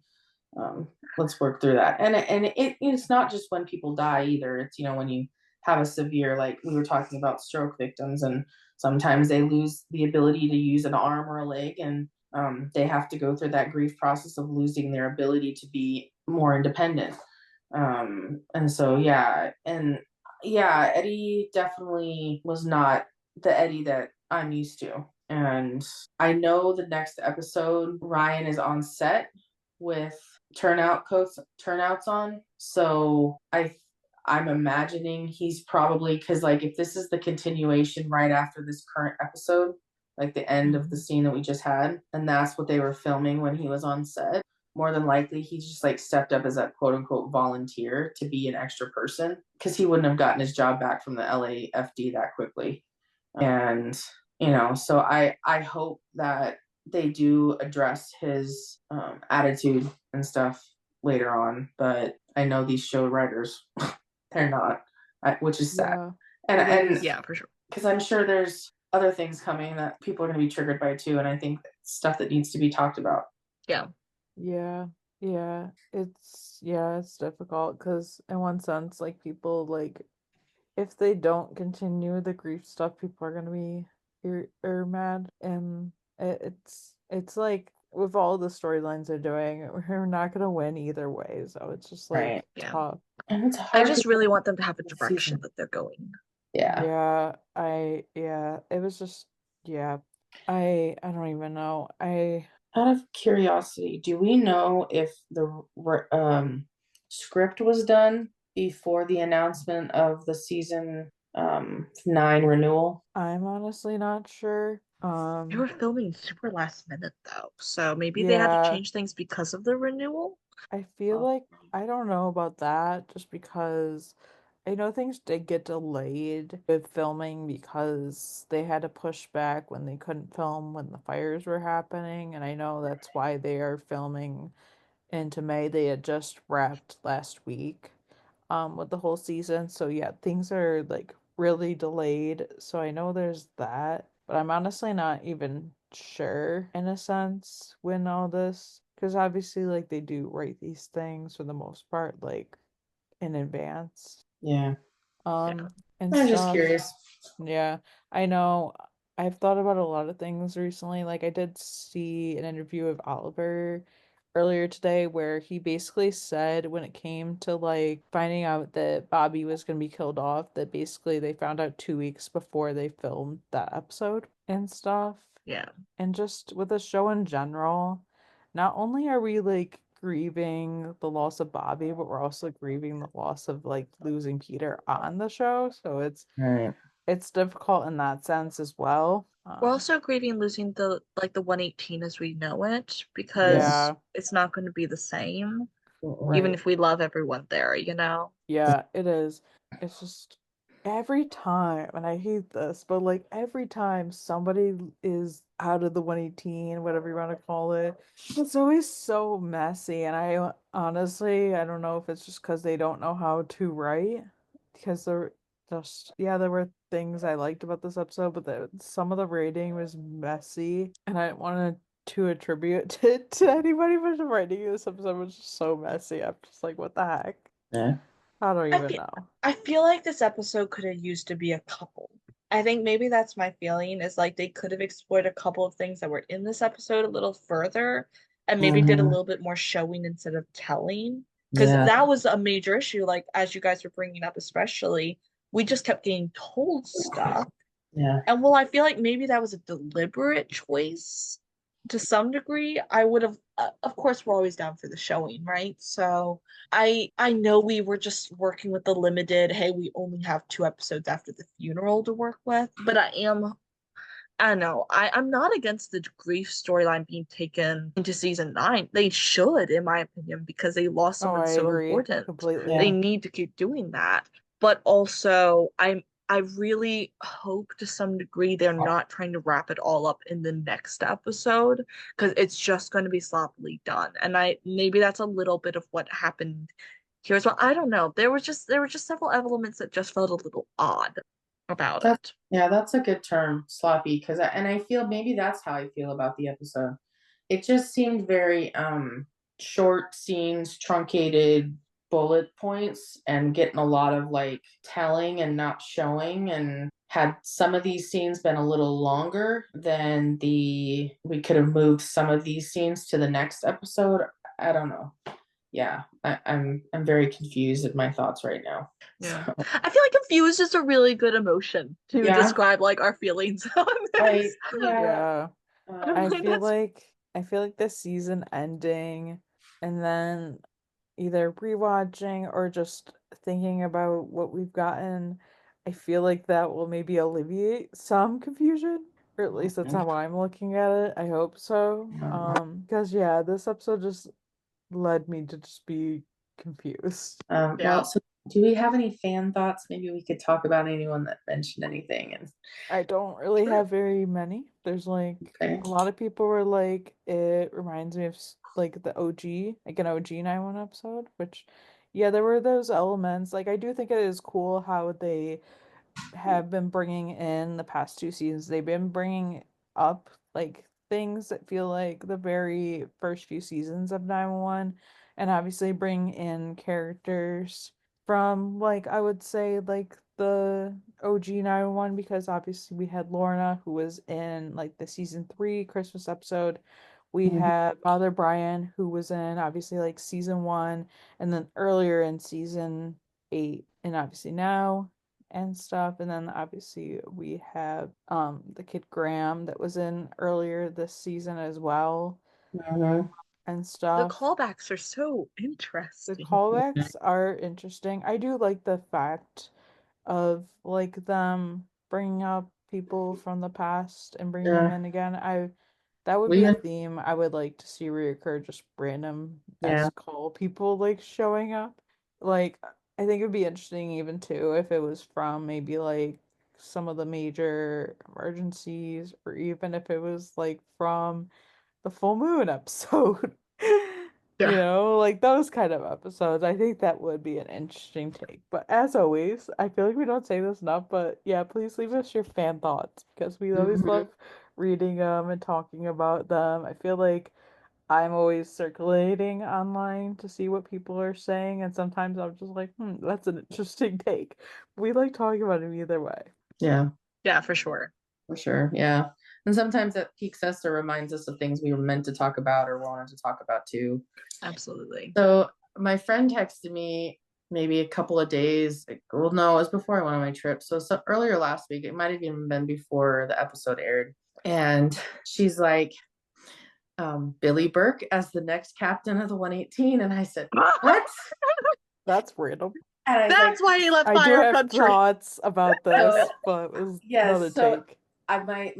her comment was, I was like, okay, so my question was as Billy Tyson or as a completely different character, because obviously he is in the universe technically as Billy Tyson, and he has been in Fire Country, and it's been announced that he's not returning for season 4, right? Yeah, season 4. So Grace is raising her hand. Just occurred to me they really missed out on an opportunity to cast him for Nashville. I was gonna say that.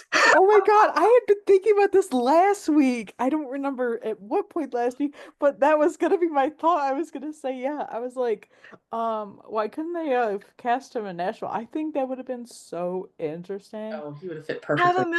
have him moved to Nashville. Like, I know he was technically in an administrative position for like the I guess assistant chief or whatever but maybe he needed a new start or whatever, and he was, I don't know, that could have worked so well, and then we would have had like a focus point for like a link. Yes, that would have been, yeah, that was cool. Yeah, so she mentioned it. I was like, because I love Billy Burke as an actor.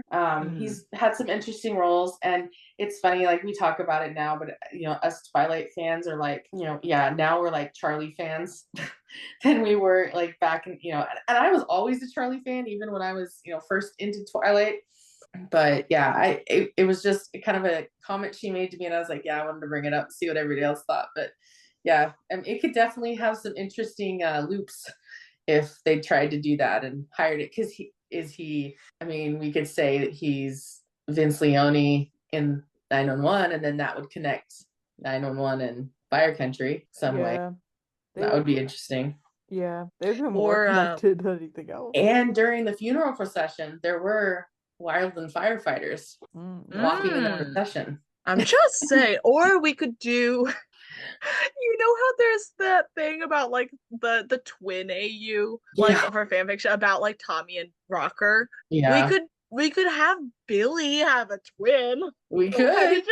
What's so interesting about it is nobody at the 118 has met him, so that would be hilarious. That's true, because he wasn't at the. Yeah, that's true. Anyways, it was something. Yeah, I thought to lighten the mood a little bit. We seemed to have a little bit of a heavier episode discussion today, so yeah. So you know what? If Hen didn't take over, I would maybe accept a Billy Burke / Tyson captaincy. Yeah. Maybe. Maybe, yeah. Anyways, I could be persuaded. Promo. So we get the whole 911, what's your emergency? We see the building collapse. Athena says the whole damn building just came down, and she says to send everybody. So we get kind of a clip of the final scene of the last episode. And then they get out of the truck, and Ravi asks, how can you even survive? And that Buck's like, that's their job, to help people survive. And Shim finds Athena and asks if she's all right. She says she has 2 trapped, 1 bleeding out. There's some sort of explosion. Gerard calls for the 118 to evacuate as Athena and Shim are inside. And then they end up getting trapped inside.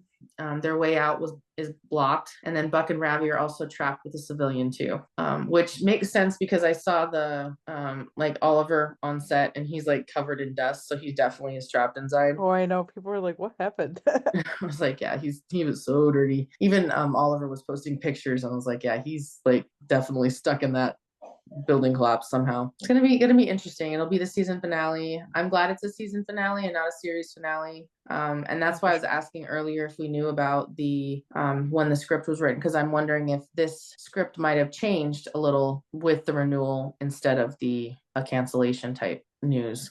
So I was just curious. Oh yeah, I don't feel like it was even that, just because of ratings. They pretty much are like one of the highest rated on the network in general. For sure. Yeah. And even with like obviously with Bobby dying, I think we won't see like a change until next season, but honestly I still think they will still have like a very strong fan base. Oh, for sure. Yeah. I have a theory I'm just gonna throw out there. Just because I think this could work. If Buck's gonna be trapped inside, Buck and Robbie are gonna be trapped inside. What if Ghost Bobby shows up? Oh, this is giving me Lone Star flashbacks?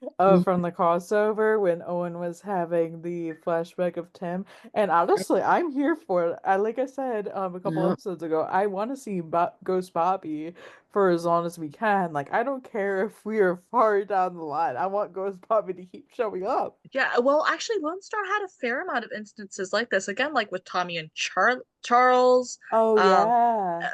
Owen had another, like, he was in a building collapse, and I think he had another flashback, like to one of the 9/11 firefighters. I forgot about that Something along one. those. See, there's been so many collapses in shows. Like, I didn't want 9/11 have another one or something. Yeah, I'm just saying. Like, I feel like Ghost Bobby making his rounds could do some interesting things in this. I'm just saying, I'm all for it. I'm here for it. I'm here. He wouldn't even need to be Dusty because he's not alive.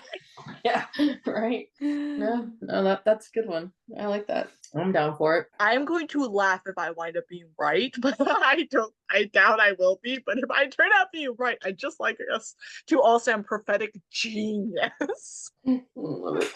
Anyway, but yeah, this is going to be an interesting season finale. Yeah, it is. Like, I know when I first watched the promo, I was like, like, I'm not really feeling any sort of way. Like, usually the promos are like, I'm like, oh, okay, wow, yeah, this is happening. But I'm just like, whatever.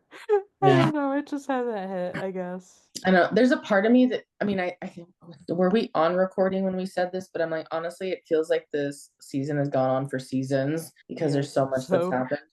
So much. Like, it's so crazy to think we're already in May of 25 and we're like talking about the finale of season 8 when, we knew, it's just crazy. So thank you guys so much for joining and listening to us. Be sure to subscribe to the podcast wherever you get your podcasts and also on YouTube. You can also check out our website at 911lsroundup.com. You guys can follow the podcast on our socials at 911lsroundup on Facebook, Twitter, Instagram, Threads, and TikTok. And always be sure to join our Discord server, especially for this summer, because I'm sure we'll be chatting a lot about Nashville. The link's in the description of this podcast and also on our website. You guys can follow me, Katie, at For the Love of Tarlos on TikTok, Instagram, and Threads. You guys can follow me, Grace, at Ronan Ratha 911 on Instagram and Threads. And you can follow me, EJ, at EJ8302 on Instagram and Threads. Bye. Bye. Bye.